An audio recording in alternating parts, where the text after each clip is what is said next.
Miss, nasira na kasi yung brief ko. Wala akong pambili. Baka pwede namang pautang naman dyan. Wala akong panahon sa mga taong hindi marunong magsabi ng totoo. Bakit ba kayo na ayaw mo kong pagkatiwalaan? Gwapo naman ako. Wala ka bang ibang puhunan sa buhay mo kung hindi ang kagwapuhan? Hey, excuse me. Ang mga gwapo, madali yan makalusot. Hindi ka makakalusot all the time. Paano hindi makakalusot? Masarap na nga. Gwapo pa.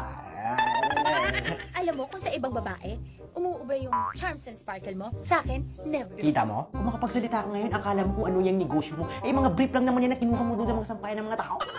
I beg your pardon. Wala, sabi ko, gwapo ako. Ikaw kung makapagsalita ka, akala mo ikaw lang yung gwapo. Maganda rin naman ako. Oh! Anong ibig sabihin ng oh?